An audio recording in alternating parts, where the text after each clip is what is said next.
थामथि तामुलपुर जिल्ला wushu championship बादायलायनाया खुंफुंनो साखाफारा। तामुलपुर जिल्लानि वुशु गेलेगिरि आरो लाइमोनफोरखौ गेलेनायनि फारसे गोख्रों थुलुंगाखां होनाय थांखिजों फैगौ 25 आरो 26 जुलाइ खालाराव थामथि तामुलपुर जिल्ला वुशु चेम्पियनशिप खुंनाय जागोन।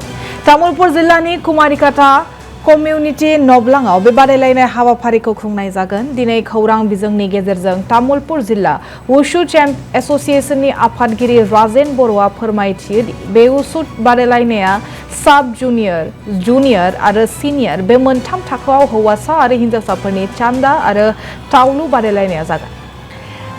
जाखांबोनाय लाइमोन बिथांमोनजों लोगोसेनो ओनसोलनि समाज सिबियारि बिथांमोनखौ बे हाबाफारियाव बाहागो लानो थाखायबो खावलायो राजेन बर'आ। मख'नो गोनांदि तामुलपुर जिल्ला वुशु चेम्प एसोसिएशननि बानजायनायाव खुंजानो गोनां बे बादायलायनायाव बड'लेण्ड वुशु एसोसिएशननि आफादगिरि आरो एमसिएलए जुबिराज बसुमतारिया गाहाय आलासि महरै बाहागो लागोन आरो बिथांजों लोगोसेनो आसामनि केबिनेट मन्त्रि Biswajit Daimary, MLA Victor Kumar Das, BTC हायुङारि गावखुंथायनि आखान्थि बुंथिगिरि बिजितगोरा नार्जारी, मावफुं सोद्रोमा लोमस्राव दैमारी, गणेश कसारी, लक्ष्मी दास, महेश्वर बसुमतारी बिथांमोनजों लोगोसेनो गोबां आलासिफोरा बाहागो लागोन।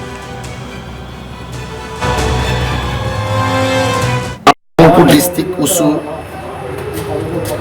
चेम्पियनशिप तो थार्ड बियो बेखौ फैगौ जोङो अर्थात 25-26 साननैनि हाबाफारिजों खुंफुंनो नागिरदों। बेवहाय साब जुनियर, जुनियर आरो सिनियर। साब जुनियरा जाबाय बिल' 14 आन्डार बिल' 14 बेनिफ्राय जों लानाय जागोन।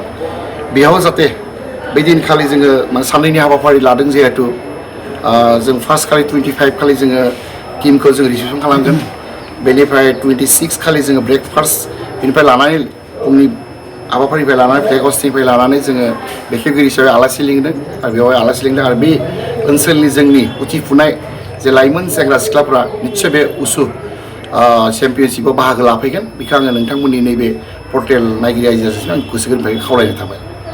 जोंनि बेवहाय आलासि हिसाबै चिफ गेस्ट दं जोंहा बिथां Jubiraj Basumatary, president Bodoland wushu association, बिथाङा एमसिएलए बिटिसि आरो स्पेसियेल गेस्ट हिसाबै जोंहा जोंनि तामुलपुर विधानसभा समष्टिनि बिथां एमएलए, बिथाङा मिनिस्टार मानगोनां Biswajit Daimary, minister of sports and youth welfare बिथांखौ जों लिंदों आरो जों माननि आलासि महरै जोंहा बिथां गरेस्वर समष्टिनि बिधायक एमएलए बिथां भिक्टर दास आरो जोंनि डिपुटि स्पिकार बिजितगोरा नार्जारी, लोमस्राव दैमारी एम सार, गणेश कसारी, बिथां लक्ष्मी दास एम सार, महेश्वर बसुमतारी बिथांमोनखौ जों लिंहरदों।